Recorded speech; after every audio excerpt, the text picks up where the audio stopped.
Welcome everyone and good afternoon once again. Thank you for joining us for this webinar. It's 6 Principles for Teaching Hybrid Classes Online. We have this session specially designed for intervention teachers. So if you're an intervention teacher, this is the right session for you. And just before I go on with further housekeeping and introductions, just making sure you can hear my voice okay, there's no sound issues or anything. There's a hand icon at the bottom of your screen. If you can just hit that for me. So you're loud and clear and everything. Excellent. Hands going up. 20. Okay, that's good. We're sorted there. Just a brief overview of the session. So we will be talking about some learnings we have gained and, how to talk about the 6 principles, more so related to the intervention side. So it's more about the unprecedented changes and how you have taught in a remote situation over the few months, given the dynamics of education. But within we're going to explore the intervention side. The past 2 days, we've sort of dealt with K5 and 612, but this is more so to do with intervention. And after the session for the PD, you have the option to get into breakout rooms. So there are 2 breakout rooms for today, and I will get into the details for them in a moment. And you'll have to leave this room and get into the other breakout rooms. And we're repeating both the breakout rooms. So once you attend, let's say the direct instruction one, you can get into the Redbird Alex one. If you're attending the Redbird Alex one, you can then get into the direct instruction one. I'll get into that detail once again, just so that's all cleared out for you. Moderators for today is myself. I'm Sehrish Shuja. I'm based in Dubai. I'm a marketing manager here. And my colleague Hamad is also, I'm joined with my colleague Hamad. So we're here in the background to answer any questions you have, or if you face any trouble during the webinar, any technical difficulties, give us a shout and we will be able to help you out with that. Other than that, we've got Dina Norris today. I hope I've pronounced that correct. I should have checked this before the webinar, Dina. You're correct. Excellent. Thank you. So Dina is a personalized learning specialist, and I was surprised. In fact, I was like, wow, you've spent 13 years as a classroom teacher. That's interesting, because then you've come with so much of experience actually as a classroom teacher. So that's great to know. And then Dina has also taught multiple subjects and coached teachers on pedagogy and instruction practices, and also done several delivers in professional in-service workshops for teachers and administrators. Thank you so much. Where Dina is joining us, it's 7 a.m. I suppose, Dina? Yes, it is. So it's early morning for Dina. Bright and early. Very early. And it's like afternoon in Dubai and I guess the rest of the Middle East anyway. So thank you, Dina, for your time and being with us today. Absolutely. Are you ready for me to? Oh, I'm sorry. Sorry, I'm just going to get into a few more things just to make sure. Okay, you let me know. I apologize. I will. Yes, Reem, I am speaking. If you cannot hear me, you will have to connect to the audio. So just make sure you are connected to the audio. We can see everyone, by the way. However, you will be only able to see yourself. However, there are 200 people who have joined the session as of now. And you don't have to worry about your attendance. Sorry, I just had to get that out of the way. So as I discussed earlier, there are 2 breakout rooms for today. There's breakout room 1, where we have direct instruction, and there is breakout room B, where we talk about math adaptive solutions, Alex and Redbird. They are the breakout links. We will be sharing these links to you in the chat box so you can join the session. I'll just repeat, this is going to take place after Dina's session.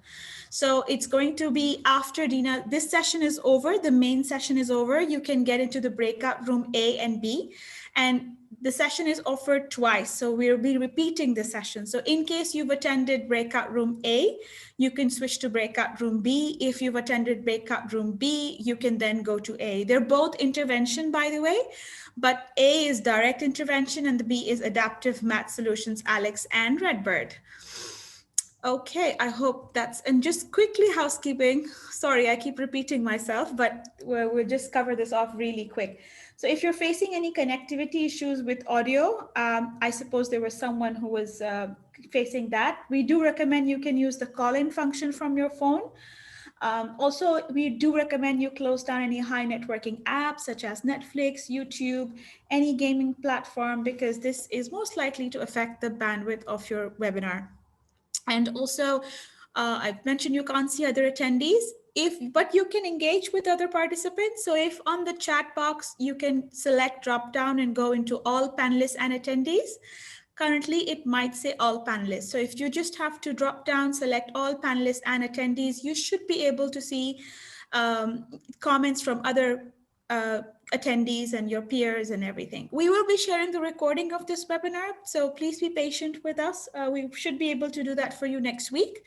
You will also get a certificate if you've attended the live webinar. So we will be sharing the recording, but if there are 221 attendees who are attending the webinar right now, and you will get a certificate for this webinar later. Quick last slide from me. So chat box is when you want to interact with Dina. You want to join the discussion, share your thoughts. The Q&A, which is at the bottom of your screen, is more so for the moderators. So if you have any questions for us, me or Hamad, you will be able to pick that at the Q&A. If you're facing any technical difficulties, if you have any questions, just let us know and we're more than happy to help you out. Someone has said, where is the link to the breakout room? So we will be sharing those links with you. I can do that now so you can have a look which one you want to go to. There are the details for the breakout room is in this link. I'll just drop it in the chat box now.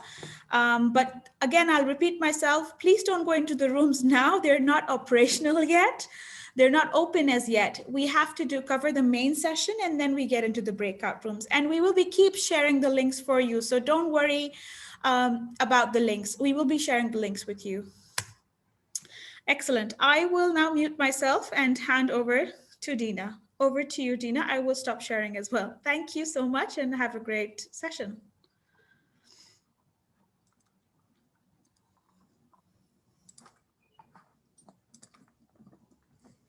All right. Well, good morning, everyone. I'm so excited to be here. Thank you for joining us. My name is Dina Norris. I am a personalized learning implementation specialist for McGraw-Hill, but as you've seen, I did teach for over 12 years, everything from middle school to high school math and a little bit of fourth grade at one time. So I'm pretty versed in well, I hate to say everything. You never want to say everything, but I've seen a lot and I'm pretty versed in our K-12 market. So today we are going to discuss these unprecedented times that we're experiencing around the world. So one of the most discussed and researched topics is learning loss due to our current situation and circumstances. And I want to start by sharing some information around that research that has been taking place around learning loss, and then talk about some suggestions for remote or hybrid learning. So what does the research tell us about these unprecedented times? So research shows that learning loss is not just impacting students in terms of what they know, but it is also really widening the existing equity gap among students. This is due to a lot of things, but here on the screen, you'll see just a few. So when it comes to technology, we know that students have inequitable access to devices, whether that's not having enough for one-to-one learning, whether that's having enough devices, but they're not of the same quality. And then there's that obvious connectivity component. So some students have full internet access, some have intermittent access, some really have no access at all. And so how do we deal with all of these components? And then the actual content itself, we have to look for resources or possibly a variety of resources to meet the needs of all learners. Now, one of the other elements researchers found was the disparity in what happened with students while out of school, either during the summer or even just in this time of remote learning. So some students have access to educational activities, whether those were summer programs, tutoring, parent-initiated activities, or possibly even activities that were offered through their schools. face-to-face or online. Those students are coming to us with more retention and less gaps, and that's just widening the equity gap even more. And it's all dependent upon what the students experienced outside of their regular school offerings. So we know that literacy activities were shown to maintain learning from the previous school year if students participated in those during the summer or this out of school time. So we're also facing something research refers to as instructional triage. So instructional triage refers to the fact that many students did not finish the entire school year last year. So we know that's the case. And there's really was no end of year data or formal assessment for these students. So that means we have to start start our instruction with screeners or diagnostic assessments to really know where our students are, regardless of what has happened previously. So once we know where they are, we can provide those just-in-time interventions needed to catch the kids up.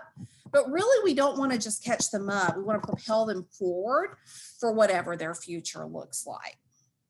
So I wanted to share this slide with you. This comes from NWEA, and I think it really draws attention to the overall learning loss in reading as well as math.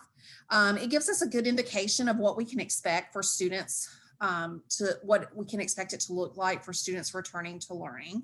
So this first chart talks about the reading data, and it's actually better than the math data. Thinking of this really is not based on scores or anything like that. It's just based on where we know students normally fall at the end of the school year and how we see that loss. So in a typical school year, we see students, as far as reading, lose between 25 and 30% of the content they're exposed to and learn during the school year. So I want us to just take a look here. So what you see here, and I'll just do we'll just look at fourth grade. This dark solid line represents the typical last day of school and what our students know. And then we know that over the summer, there is always some type of decline. And so this solid line represents sort of the decline from summer. So what we see is that instead of reaching that typical last day, many of our schools shut down early or whatever the case may be. And so some of our students did not reach that full amount of knowledge up to the last day of school.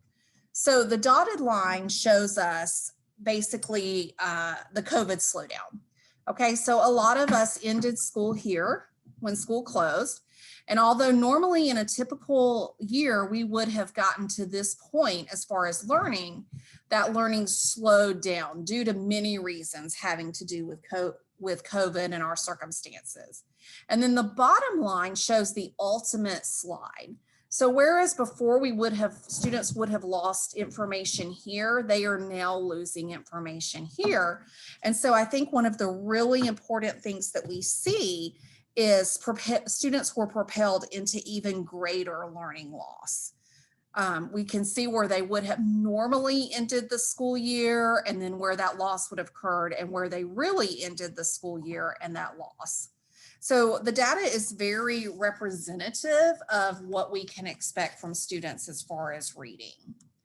Now, looking at the math data, so this is a representation of the math data, it becomes really obvious how dangerous the situation is for some of our students, okay? So when you look at grades 3, 4, and 5, you see between a 70 and 80% loss of learning, meaning that our students really only retained about 15 to 20% of the year before. So if we look at third grade, as far as math is concerned, you can see that it's an even more concerning loss of content and loss of retention. So when you think about where you're starting with students or where students are starting, we're not only asking you to teach current year material, but we know you're going to have to go back and do so much more to build the gaps. And that's where that intervention and remediation programs come in.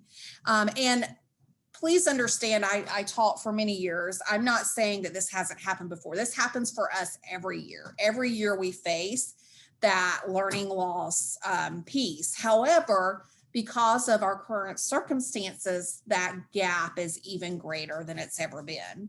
And so then I want you to think about your special populations of students, the ones that qualify for intervention. That's where it becomes even more disproportionate, okay? Because when students are identified as special education, they have a 504, they're learning disabled, or many other populations we can think about, even just our learning loss students. That learning gap is far greater. English learners are another group of students who are severely impacted. And then when you start to look at those dually identified students who have multiple challenges they face on a daily basis, their learning gaps have grown exponentially. And remember that the challenges that we're talking about are not all content-based. So there's also social and emotional impact, the impact of what's happening in homes during this learning process, and many other factors. So what do we need to do to address this learning loss? What are some action steps that we can take? So research shows us that we need to provide students with access to high quality programs. So what do those programs look like? We need to be able to assess and understand the existing, the existing gaps for our students. So we need to understand what those are. From our youngest students to our oldest students. And then we also need to be able to use artificial intelligence and adaptive learning platforms. So research shows that when you implement adaptive technology with students, that they're able to close gaps and experience accelerated learning. And then those high quality programs have to be thoughtfully implemented with an effective use of data. So we have to take the student mastery data and the student progress data to determine instruction. So we have to have actionable data. Hoping that students understand is no longer an option. So I can remember when I was teaching and I had tried my best. I had done everything I could do for students to be successful and to do well. And all I could do was hope that they would do well on their assessments and could understand. And so that's no longer an option. We have to have real-time data that shows us what our students know, as well as what they're ready to learn. And this is instrumental in moving forward. So research also shows that we have to have progress monitoring tools because, as mentioned previously, many students ended the school year without any kind of summative assessment or current data about their learning. And so progress monitoring is imperative to determine where students are so we can help them move forward incrementally, and so that we have data to drive those instructional recommendations and what we should use to provide that intervention. Whether that's students that need high quality direct instruction, intervention and remediation, on-level instruction, or acceleration. And what you're going to find today with the programs that we're going to show you during the breakout sessions is that we really can meet the needs of all of those learners when it comes to that intervention. Okay. And finally, we must make use of the data we're receiving. So we're getting that robust data. What do we do with it? So how do you continually use all of the data alongside the resources that you've been provided? So hold strong to professional learning communities. This is really instrumental. When you have the common data and information come together to discuss and analyze the data, I strongly recommend you consider using common resources and common assessments, common types of things so that we can make instructional decisions for the common good. It's always easier to look at it as a group and analyze it than as a standalone person. So let's talk about using all of these in different types of settings. Some of you may have returned to a hybrid situation that includes some face-to-face instruction. Many of you are still in a completely remote setting. So resources you choose have to be able to function in both of these settings. They have to be research-based and vetted, ensuring confidence in the resources and saving time to focus on the most important thing, knowing your students and giving them the most appropriate instruction. So we want to make sure that the resources that we are using are vetted. I was queen of going and Googling and looking for resources. But one of the things we know is that when we do that, many times those resources are not vetted. and we don't know that they will be effective. So having those effective vetted resources is going to be very important for those equitable solutions. And so when it comes to equity, we have to be able to address the needs of all of our students. Not every student needs the exact same resource, but they all need resources to meet their learning needs. So providing equity and just not equality to all students is what we have to consider. So what about the interaction of curriculum, instruction, learners, and the learning environment? Do we need to alter things for our students to learn? It's ultimately about our students, regardless of who they are, and how we can move them forward. We have identified 3 major ways to make sure we are making that shift to drive instruction forward. The first is being sure that students are placed in the right materials at the right time, starting at the instruction level and not the frustration level. This is very important. We know that when it comes especially to these intervention products, when it comes to these intervention programs, it is very important that students are starting where they need to start at their appropriate level. And then we want to make sure it's vitally important to group students according to what they are ready to learn, so we can move them forward incrementally and they're working in their proximal zone of development. This is going to provide more assurance that they can be successful. And ultimately, we know that once students have been placed and grouped appropriately, we start to see students thrive and accelerate beyond their learning gaps. So we are confident that all of these can be accomplished no matter what model of learning you and your students are experiencing at the moment. Again, some of you may be in a blended learning situation. Some of you may still be in the completely virtual model.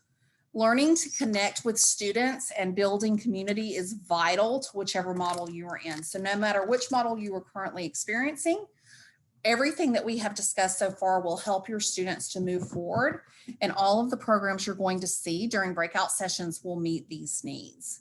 So let's take a quick look at some of the at 6 considerations or guiding principles to help us through remote learning when it comes to intervention. So a lot of this we've already said, but we're going to recap sort of in these 6 principles. So 1, set expectations. We have to know what the expectations are, and more importantly, not only do we have to know what the expectations are, but our students have to know what the expectations are, and really think about what is realistic in this world of remote learning. Is it realistic for a student to be on the computer 6 hours a day, 8 hours a day, whatever the case may be? So set those expectations from the beginning. What does remote learning and hybrid learning look like for you in your classrooms? We're going to do this when you come to school face-to-face. We're going to do this when we're at home. Maybe some of our time is going to be synchronous, meaning we're going to be on and working together, and some of our time is going to be asynchronous. And again, you're going to be able to see through your breakout sessions today exactly how that can apply to both literacy and math. Secondly, as we said before, we have to use diagnostic assessment wisely. So first of all, we have to make sure that the diagnostic assessment we're using is vetted and trusted, that we have a knowledge of knowing that it does in fact diagnose appropriately. And then from there, we have to take the results from that diagnostic assessment and use those appropriately. So one of the things that's really important that we referred to earlier when it comes to the research is taking that diagnostic assessment and making sure that we're personalizing for students, that we are providing each student the resources and the opportunity to learn where they are at, right? And many of the programs that we're going to show you today do that for you automatically. Thirdly, we have to be able to track student progress. So tracking student progress is imperative. So it's not enough to just give them a diagnostic assessment and then wait until the next assessment. We have to really daily be able to track student progress. We want to be able to do that through formative assessments, through summative assessments, through communication through student chats, number talks, all those different things that we know are so important. So tracking student progress on a daily or maybe weekly basis is very important. And that has to be easy. It can't be hard for us to track the progress. If it takes a lot of time and energy, then I can't do that for every student every day. So being able to track that progress is important, and being able to track it effectively and easily is even more important. Communicate often. So this is one that we've seen through the research and has come up almost everywhere that we go. And that is that we have to be able to communicate. So we've given that diagnostic assessment. We're tracking on a daily basis, making sure that we are talking to students and parents about their data is really, really important. So students need to know this is where you are, this is where you're headed, this is what we expect, those types of things. And then making sure that parents are aware of what's going on in the classroom, what should be being done remotely and at home, making sure that students are offered the opportunity to really follow that data and track that data with you. So that communication, and the communication starts at the very beginning with those expectations and those assessments and tracking and communicating that data. And then finally, we want to be flexible. We have to be flexible. We have to provide students the opportunity. There are going to be times that they are late to class. There are going to be times that they didn't get their work done. There are going to be times that something happened and caused difficulty for those students. So we have to be flexible in what we do with our students and how we look at that. So as you think about those considerations, and I do realize now, I apologize that I did leave one out. The most important one, which was to make sure that we are positively providing that differentiation. So that is so important to intervention. So I don't have a screen for that, but we'll talk about that. Making sure that we're able to provide every student with what they need. Making sure that we positively enforce that differentiation. And again, you're going to see today in your breakout sessions how you're going to be able to easily do that through the programs and platforms that you see. So we have to be able to take that diagnostic assessment and then individualize and personalize for each student.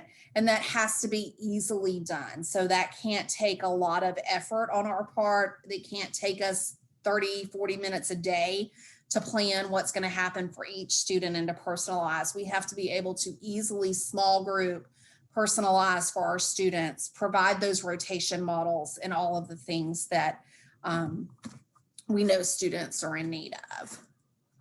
So I hope that what I've shared with you today has been helpful and beneficial in thinking about how you are going to support intervention and supplemental pieces in your classroom. We're going to look at both literacy and math programs today in your breakout sessions, and we look forward to speaking with you more and showing you those programs. You can see that there's going to be one breakout for literacy on direct instruction and intervention, and then there's a breakout for your adaptive math solutions. So I'll turn it back over to you, Cherish. Thank you so much, Dina. A couple of questions that have come in, actually just one. Would you like me to read it out for you? Sure. Now students are fed up of this situation. How to break this ice of boredom? Yes. So I wish I had the magical answer for that. We hear that all the time. We hear that every day. I do think I think that it really is about what resources you choose and what they offer. And so today, what you're going to see, we will talk about that with our individual platforms and talk about how you can use those and break the monotony of what students are doing. We have found that you have to be involved with the student. It's no longer we can just put them on a computer remotely and them do it. That's great. We want them to do that. But then that communication part is so important. Talking to them, getting to know them, making sure, what's going on at home. Is there something at home that's causing them not to do it? So they might be bored. You're very right. Many of them are bored with it. They're sick of it. They hate it, or whatever the case may be, but there may be something else going on as well. So being able to really delve in when you can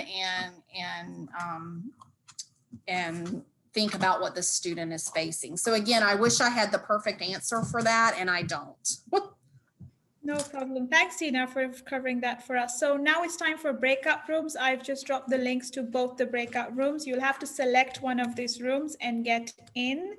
So Dina, you can go ahead and get into your room. And yeah, there's one for direct instruction. There's one for Alex and Redbird.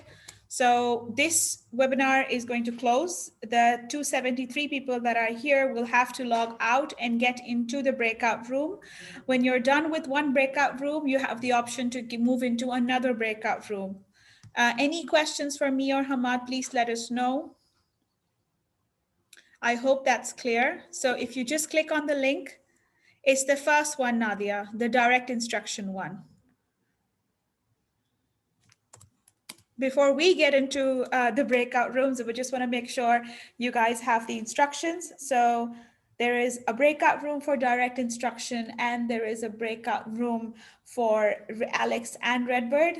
Just click on the link and you should be able to leave this webinar and get into the breakout rooms. There are 2 breakout rooms and you have the option to attend both of them. It's just going to be one after the other.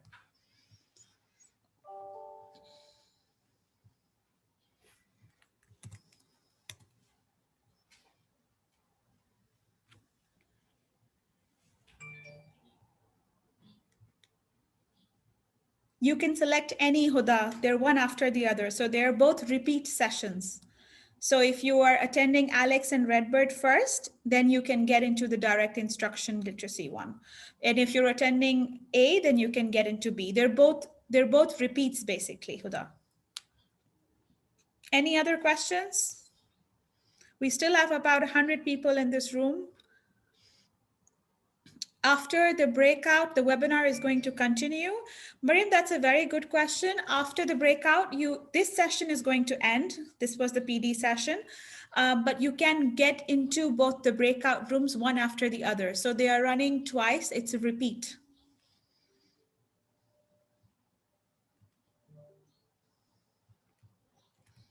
Send the links of the room. Here are the links. So you'll have to select one of them.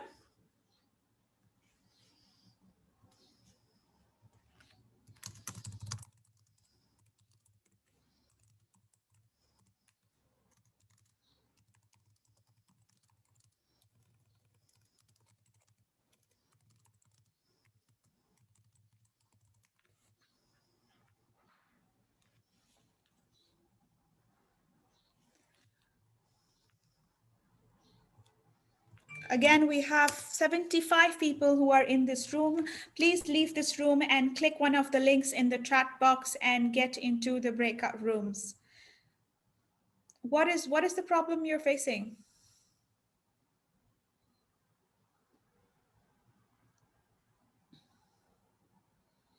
Maybe the host has not joined yet. Yeah, they will join. Just this is the link you need to save.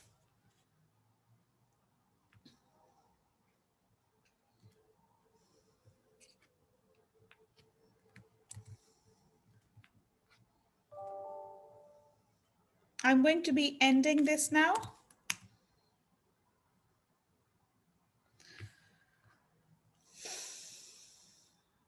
So you have 2 links.